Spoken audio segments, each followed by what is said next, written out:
का हमारा टॉपिक है बेसिक सेंटेंस।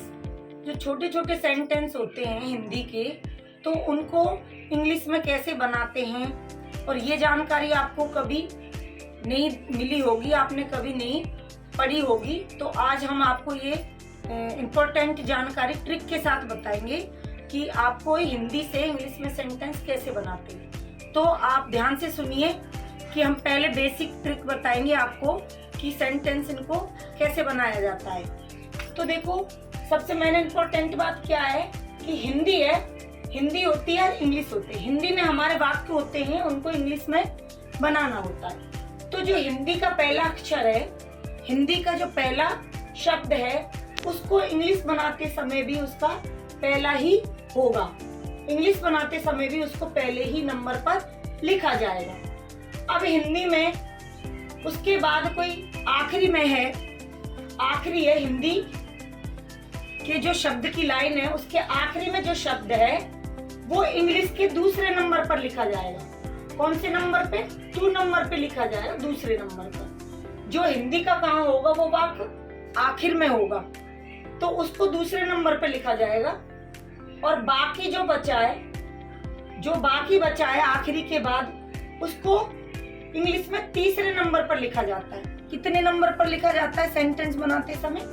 3 नंबर पर लिखा जाता है। और जो टाइम दिया होता है वो उसको बिल्कुल पिछड़ा बोल सकते हैं हम, या फिर हम लास्ट भी बोल सकते हैं। उसको हम जो टाइम दिया होता है सेंटेंस हिंदी के वाक्य में, उसको हम सबसे लास्ट में लिखते हैं इंग्लिश में। इंग्लिश में सबसे लास्ट में टाइम को रखते हैं। तो अब एग्जाम्पल में है मैं खुश हूँ, तो हिंदी में क्या है? 1 नंबर पे मैं है, तो हिंदी का भी 1 नंबर का, तो उसको इंग्लिश बनाते समय भी 1 ही नंबर पर लिखा जाएगा। तो यहाँ 1 नंबर पे हिंदी है, तो 1 नंबर पे मैं है, तो मैं को इंग्लिश में क्या लिखेंगे? आई। मैं को क्या बना देंगे? आई बना देंगे। तो 1 नंबर पे कौन है? मैं है, तो मैं का आई बना दिया। अब देखो, आखिरी में जो होता है उसको दूसरे नंबर पर लिखते हैं। अब इसके आखिरी में कौन है? मैं खुश हूँ। आखिरी में मीन्स लास्ट में कौन है इसके? तो हूँ है, तो हूँ किससे बनता है? एम से बनता है। हूँ किससे बनता है? एम से। तो एम, आई एम, खुश। खुश कितने नंबर पे है? बाकी बचा है। अब बाकी कौन बचा है यहाँ पे? हिंदी में बाकी कौन बचा है? खुश। बाकी कौन बचा है? खुश। इंग्लिश में इसको कितने नंबर पर लिखते हैं? बाकी बच्चे को तीसरे नंबर पर। तो यहाँ खुश को कितने नंबर पर लिख देंगे हम? तीसरे नंबर पर लिख देंगे इंग्लिश बनाते समय। तो खुश का क्या होता है? हैप्पी। तो आई एम हैप्पी।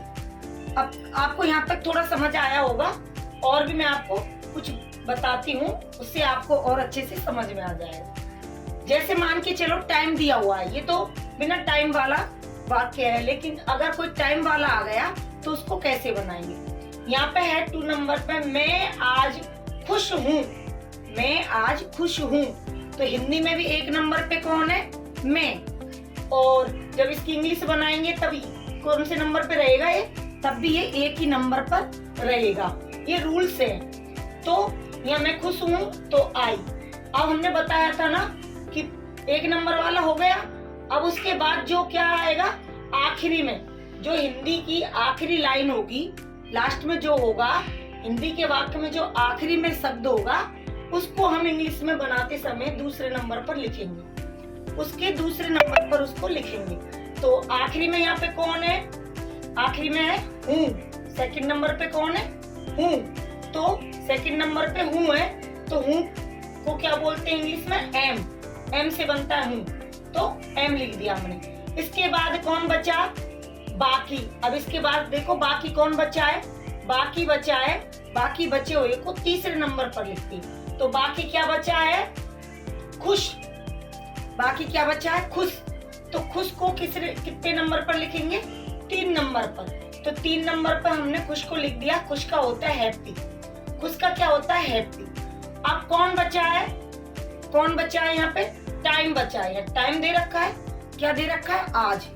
कोई जरूरी नहीं है वो घंटा दे, मिनट दे, वो आपको आज कल भी दे सकता है, परसों तरसों भी दे सकता है। तो आज को क्या लिखेंगे इंग्लिश में? टुडे। तो ये क्या हो गया हमारा? सबसे लास्ट में हो गया। इसको क्या बोलते हैं? पिछड़ा। पिछड़ा में सबसे लास्ट में। तो टाइम को कहाँ लिखेंगे? सबसे लास्ट में लिखते हैं। तो सबसे लास्ट में हमने क्या लिख दिया? टुडे। तो आई एम हैप्पी टुडे। तो इस तरह की ट्रिक से आपको समझ आ गया होगा।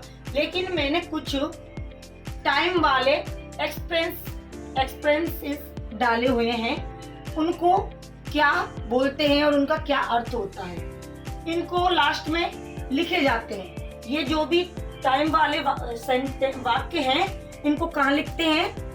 लास्ट में लिखते हैं वाक्य के बिल्कुल लास्ट में। तो टुडे, टुडे मीन्स आज। टुमारो, टुमारो मीन्स कल। यस्टरडे, यस्टरडे मीन्स कल, बीता हुआ कल। नाउ मीन्स अभी। राइट नाउ, इसी वक्त। राइट मीन्स सही या इसी वक्त। These days, these days means in दिनों। अगर कहीं पर आ गया इन दिनों वह बहुत खुश है, इन दिनों वो बहुत खुश है, तो इन दिनों के लिए हम क्या लगाएंगे? These days, these days. This time, this time का होता है इस समय। अगर मान के चले हिंदी में इस तरह से वाक्य आ जाए कि इस समय मैं कहाँ जा रहा हूँ? विद्यालय जा रहा हूँ। तो इस समय मैं विद्यालय जा रहा हूँ, तो लास्ट में क्या लिखेंगे? दिस टाइम, दिस टाइम लिखेंगे। तो डे बिफोर, डे बिफोर और यस्टरडे, डे बिफोर और डे यस्टरडे या बिफोर यस्टरडे। तो इनको क्या बोलते हैं? परसों। परसों, आने वाला परसों, या जो बीत चुका है वो परसों, भूतकाल वाला या भविष्य में आने वाला है ये परसों। तो इनके लिए टुडे बिफोर या टुडे आफ्टर। तो इस तरह से और भी बहुत सारे टाइम वाले वाक्य हैं, उनको हम और आगे रीड करेंगे और बहुत सारी हम ट्रिक लेके आएंगे। अगर हमारी ये वीडियो आपको पसंद आई हो तो लाइक करना, सब्सक्राइब करना, शेयर करना।